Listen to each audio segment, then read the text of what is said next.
Diego, how Hello, you sir. doing, my friend? I'm good, thank you. Where are you? You at home? Yeah, I'm at home. And how's it? How's things been?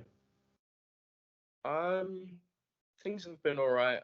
I'm not struggling too much. I'm quite happy being at home. Online lessons are not too difficult for me.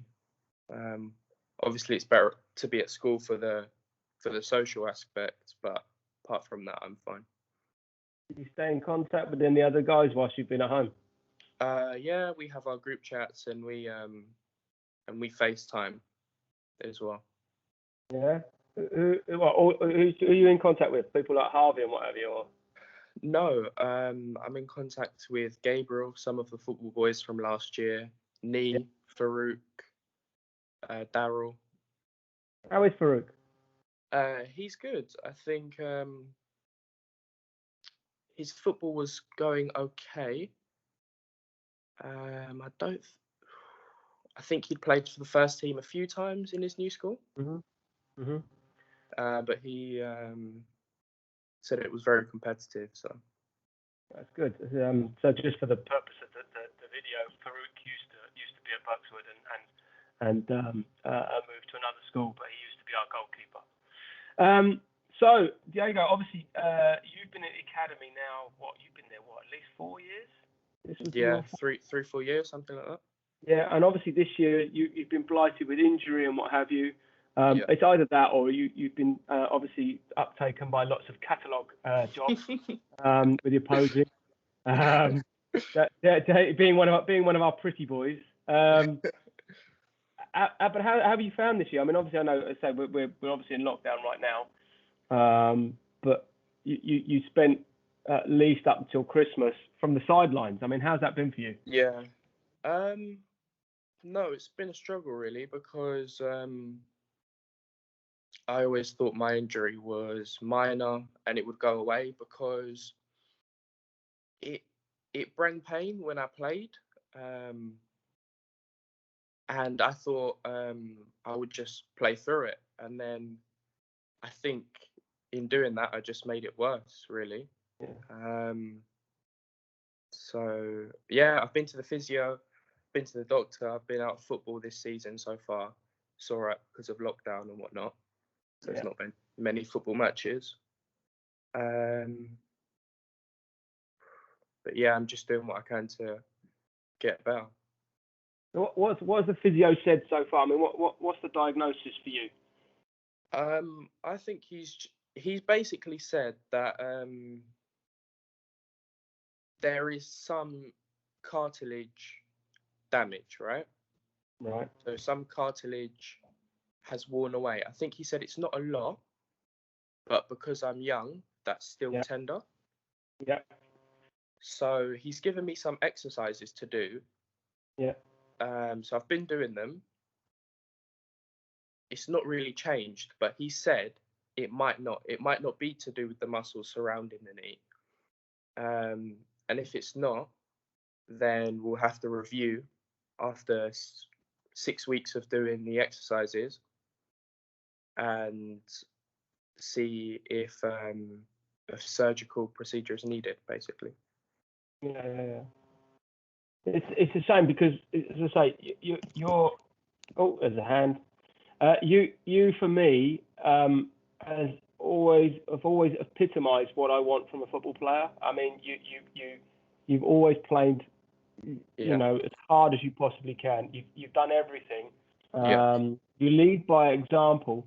So, you're a born leader on the field, and probably you've got so many good natural gifts to play football. It's a shame that you've been hit by injury. Yeah. As I say, I've coached you for a while. You've been in my teams for quite a while, and you've always been one of the first on the team sheets. Yeah. You're always one of the first I would always ask to see if you're okay to play. I know that if I was to put you in a team, you will always do whatever it takes. Yeah. And obviously your partnership with Gabs was very, very fruitful. Yeah. Many times. So You know, I think. Yeah, Yeah, I think you've been unlucky. I mean, you were part of a very good, strong team. yeah, You know, and you guys didn't achieve what just by luck, really. I think you just had yeah, you perform well, or somebody picks up an injury, and it's been really difficult. But yeah, of course. you were always one of. I mean, I always say I have Julian was always my favourite goalkeeper. You were always my favourite striker. I Yeah, always enjoyed watching you play because it was always such a you know I knew that if you get into the box in the 18 yards, 9 times out of 10 you're putting it away. yeah. You know. Do you know what it is? So my dad always he was a semi-pro player. Yeah. So he's always tried to give me tips and tricks and whatnot. And he's always said, yeah, you won't always be the best player on the pitch, but you always have to go that extra mile, or you can't be lazy. Never be the laziest. Teams will see that you're not lazy, you're a hard worker, and even if you're not the best, they will pick you up. They will choose you over others. Mm-hmm. And yeah, obviously, my relationship with some of the boys like Gabs and whatnot was always good on the pitch because there's a tight community in Buxwood off the pitch. So yeah, that's where that comes from. I mean, you say you guys. I mean, you're fantastic. I mean, one thing I always liked about you was even if it meant upsetting your friends, you'd tell them if they weren't playing well, or if they didn't listen. Because I can remember a number of times where Gabs would have one of his hothead moments, have a bit of a whinge up, and you would just say to him, look, behave yourself, crack on, and we'll move. Let's play the game. I mean, the number of times your voice has helped to help motivate teams, even though we've got people like JJ and all those other characters that we've had in teams. You've always been one of those. I mean, even one of the videos we put out on social media has you shouting, "Go on, Tero!" as Terry scores. Yeah. And listen, you've always been one of my example players. I've always thought you were brilliant. So in the academy, you can either talk about just the teams you played in, or past players, whatever. Who have you enjoyed the most working with? Who do you like playing with the most? When you see a team sheet, you go, yes, he's in. I want to play. I would say I enjoy playing with the older lot. I think last year when I was in and around the first team, even though I was the year below, I think that was good. But even though I did have kind of my knee injury at the time, so I was kind of in and out. But yeah, that was good. I prefer playing with the older lot because obviously you have the chance to play with betters that are bigger than you, faster than you. So even though you're smaller, you do get the chance to learn, pick up new things, and show the coach what you're capable of. But who's the player you love the most? Who's the player you admire the most? The player I admire the most.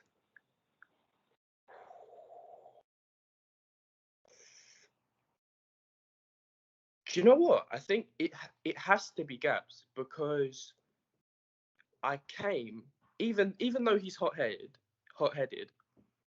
When we came, we kind of arrived at the same time, and he'd not played football for a while or whatnot. But since then, since Form 3, I think he's been the hardest worker. There's been no one that trains more than him, that improves his technique more than him. He always works on his left foot, all his weaknesses, and he's becoming a good player now because of it. No, totally. I mean, if he can sort out his emotional side, he will be a fabulous future player. Well, obviously we can never guarantee what level anybody will play, whether they'll make it professional or whatever. We never promise that. But he is, like you say, an outstanding player, and he just needs to control his emotions a little bit better. So in training, when we used to train, who was the hardest player to play against? Ooh, the hardest player to play against. Obviously, I think the most talented player that I saw was probably Pato Salas, the one that was there in Form 3. Yeah. Yeah, he was amazing. He was big, so technical. He's now at Mexico, no? Yeah, he's Mexico under 17s, the national team. Great. Yeah. Oh, sorry, let's start that again. Who's the toughest player? Who's the one the most challenging? Go on. Yeah, one of the most challenging players. I would say maybe Alex Horseman. Yeah. Yeah, I would say him because he's very fast, very good with the ball.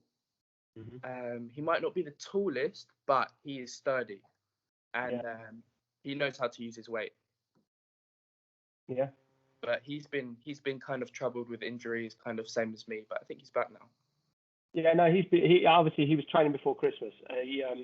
He's still suffering. I think the problem that he has is that especially during the winter months when pitches start to get harder or go soft, it either has to be one or the other. And when he has to go from, like, say, a hard training pitch to a soft pitch, it sort of affects his joints a little bit. But I know he's working on it, so that's good. So as I say, you've been with us good 4 years, at least.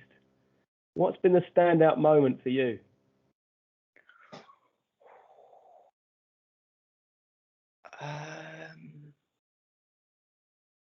Good question. I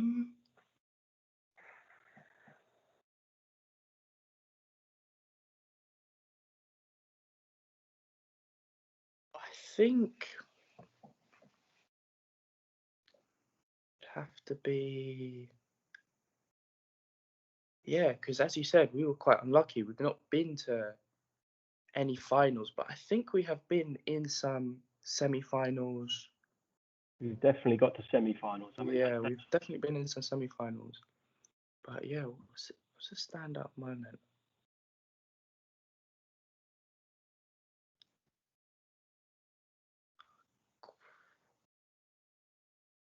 I can't remember. Can you think of any good moments in our side? I can remember some bad moments. I remember us going to play Dover, and that was quite a scary moment for me. Wow. There have been some teams that we've travelled. I mean, there's one I don't remember the school though, and I don't even remember where it was. But I can remember us going to a place which we went to the school, and then we had to come out of the school, cross the road. So we had to walk across the road to get to the pitch, and the pitch was surrounded by lots of bushes. And I can remember us losing footballs left, right, and centre because they lost their footballs. So I've seen you. I'll say one of the best things at the academy was definitely the trips to Atalanta. Yeah, definitely the trips to Atalanta. Yeah, they were just great. Even though I got sick because I drank the tap water. Yeah. We went a few years and it was great. Yeah, just to watch Atalanta play, to train with their players. Yeah, it was great. Do you remember when we went there and the first thing that the guide said to us was, "You're going to get beaten because they're going to outpass you on the pitch." Yeah. And then my standout moment for that trip was when JJ scored and then went running over towards the bench going like that. Do you remember? Yeah. I mean, it was funny. And then obviously we played the local team So when we played the local team, they must have been at least a year or so older than us, because some of those guys were beasts. I remember watching you guys going, they're bigger than us. What's going on here? Yeah. But you know, I mean, the trips are always something that are quite good. I mean, you didn't do the Spain one, did you? Yeah, no, that was last year. No, I didn't go. Yeah, you missed the Spain one. But yeah, we done a couple of Atalanta visits. They were always good fun. But yeah, don't ever drink from the tap. Don't drink the tap. Whenever you go anywhere, don't drink the tap. Never know. Yeah. Yeah, good idea. Yeah, but the food, other than that, the food was good. Yeah, food was decent. So as I say, so you've been there a while. What would you say? What would you say are the good points of being at Buxwood and especially in the academy? So I think one of the best things is one, definitely that you basically get to train every day, and the fact that you have an access to a football pitch pretty much 24/7, so you can train where you want, when you want, in your free time, on the weekend. So there's in the mornings, you have the time to put in your own work, and other than that, you train and play games pretty much every week. So it's not much more you can ask for, you know. Great coaching staff. Oh, thanks. No problem. So if somebody's looking, because obviously we are looking to recruit, as we do every year. We want to have more players, and obviously the better the players are, the players that we have will get better. So you know we want to improve you guys as much as what we do. You know, and obviously we try and make sure that everybody's got opportunities to get scouted or get into a team, you know, professional team, whatever. So if somebody's thinking of coming to England, they're not necessarily coming to Buxwood. Buxwood's just one of the choices. Why should they choose Buxwood over anybody else?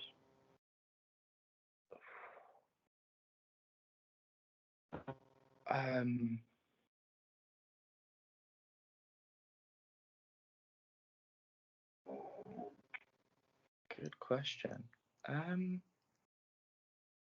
I'll definitely say one reason is because of the tight community off the pitch. So basically, in Buxwood, all the football players like hang together. They're all very good friends, and this in turns for a better team on the pitch, and obviously because Buxwood, you get loads of different football players from all over the world. So then you get all different types of football. It's great, really, and there's always opportunities. There's always opportunities to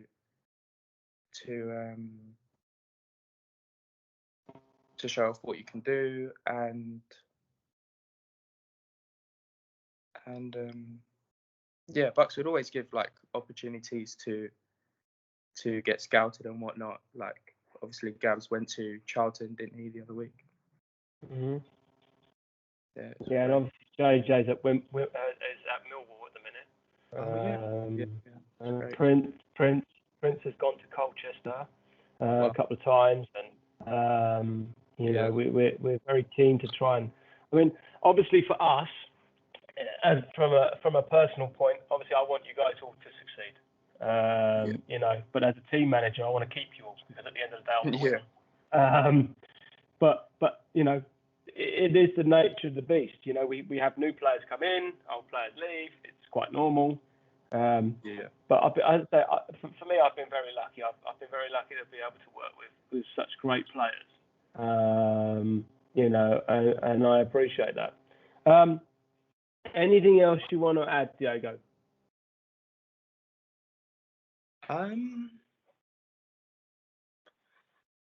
No, I think that's it, sir. Fine. Thank you for your time today, Diego. I really appreciate it. And sorry about technical issues from both sides. I think we both had issues. We couldn't get on Yeah, at that's first. fine. No problem. So, yeah, thank you for your time today. And hopefully I get to see you soon. Yeah, see you soon, Darren.